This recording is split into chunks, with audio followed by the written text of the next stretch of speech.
Hi students, today let's learn about blood cells. In blood cells today we are going to see about red blood cells. Let's see. So let's see blood cells. Blood cells, there are three types.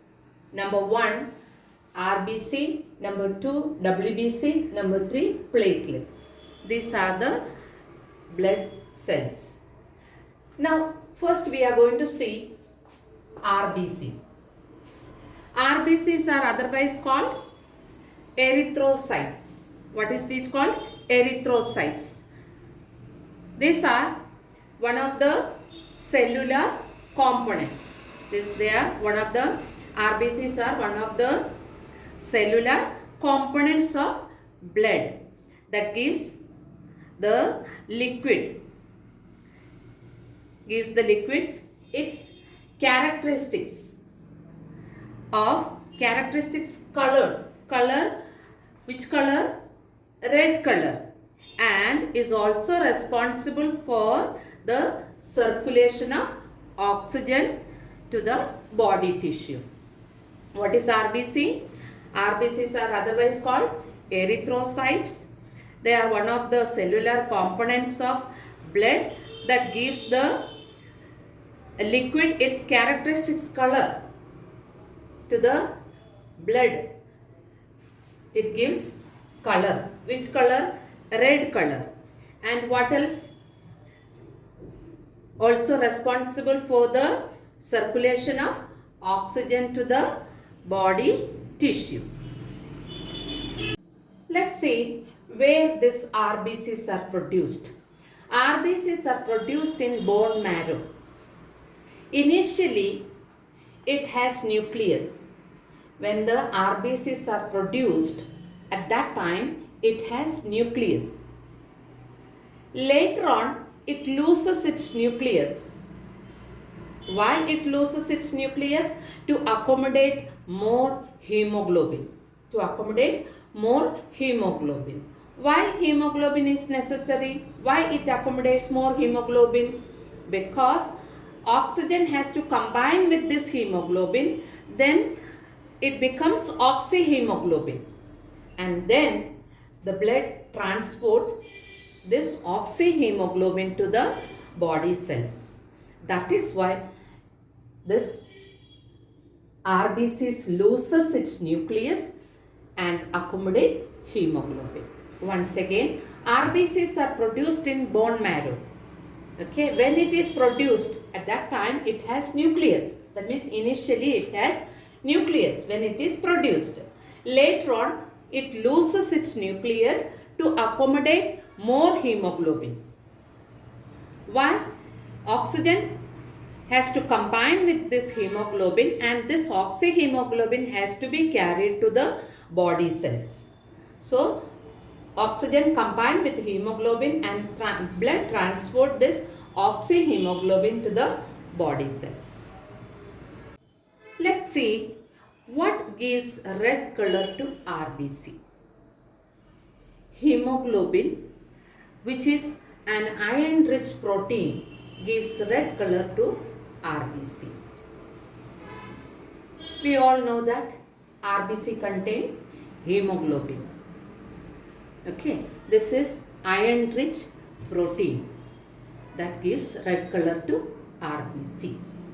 What is RBC? Red blood cells. Now, what is the shape of this RBC? It is biconcave and disc shaped. Biconcave. Both the sides are like, shallow is there from both the sides. Now, when you look at idli, idlis, both the sides are convex. Middle portion is elevated, like bulged out like. Here in this, it is opposite, like this. Okay, this shape.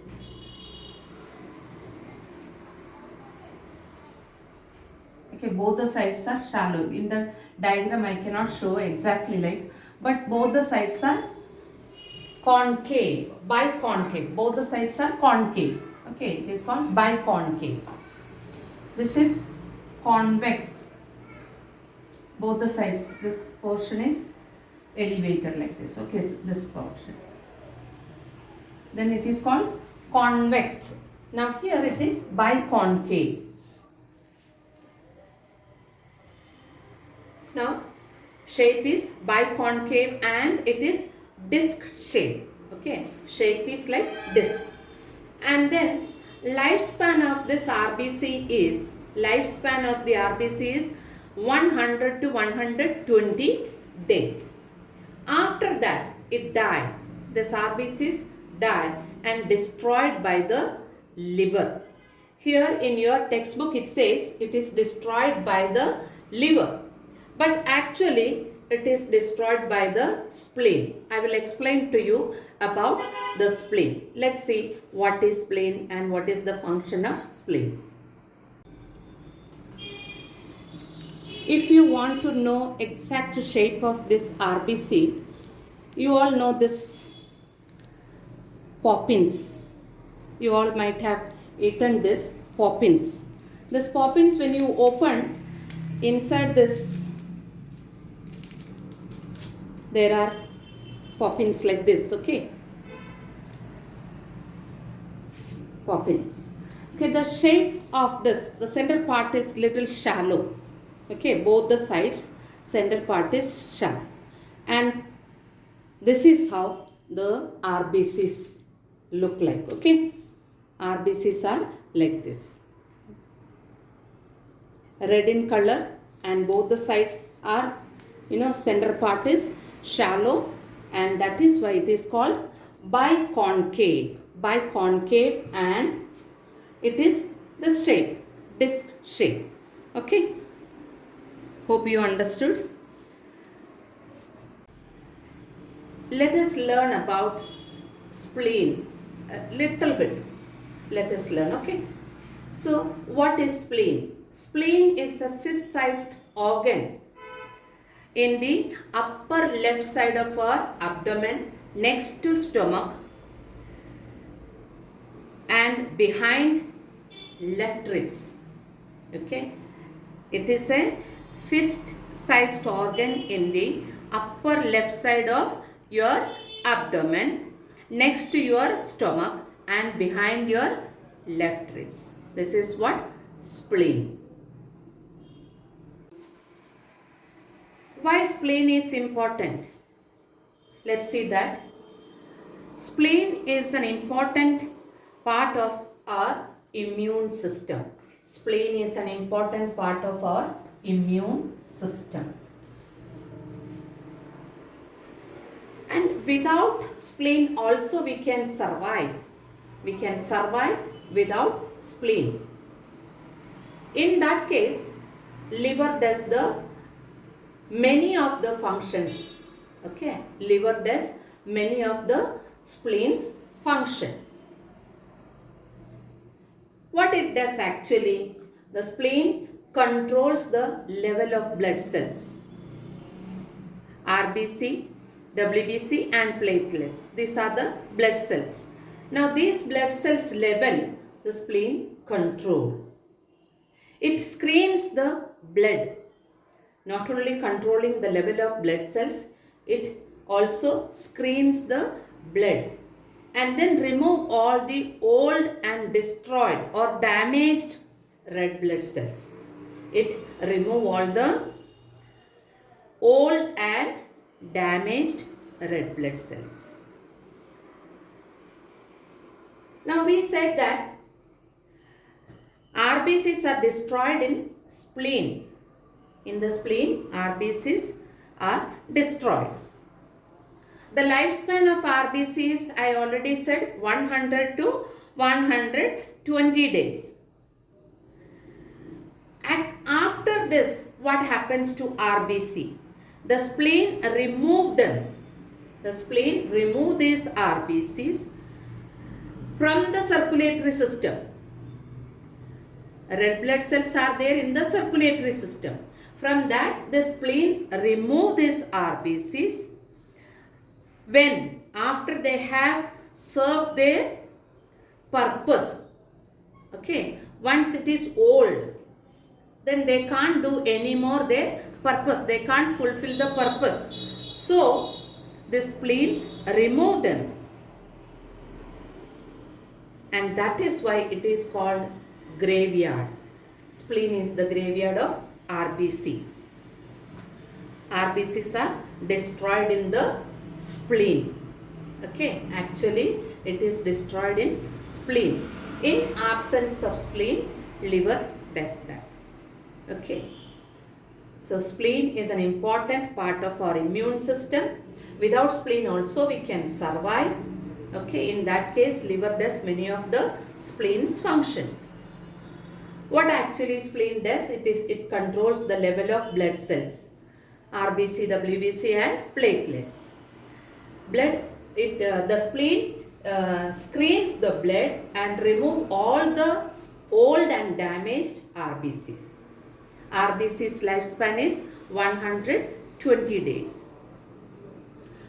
Once they have, they finish their purpose, or almost they have done their work, then the spleen remove these RBCs from the circulatory system, and then it is destroyed in the spleen. That is why the spleen is called RBC's graveyard.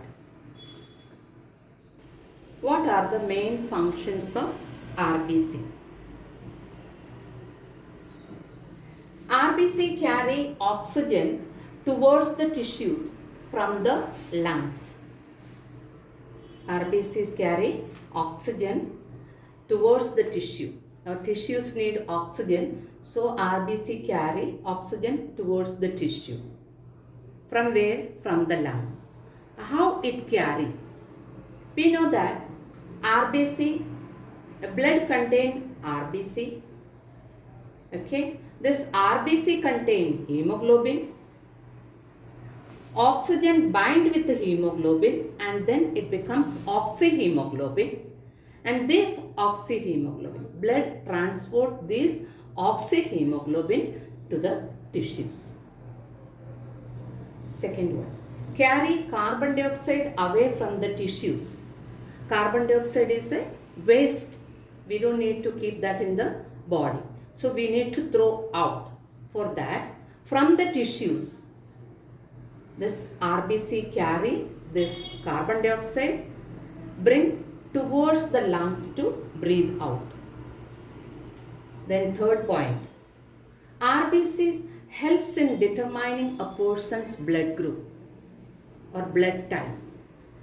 We all know that we have a blood group, A positive, B positive, O positive, A negative, all this we heard.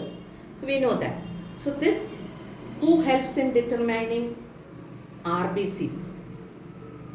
About this person's blood type, I will explain to you in detail in the blood group. There is a topic, blood group. There I will explain in detail about this.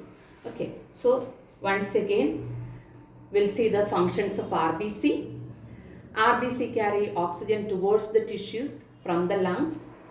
It does this by binding oxygen to hemoglobin.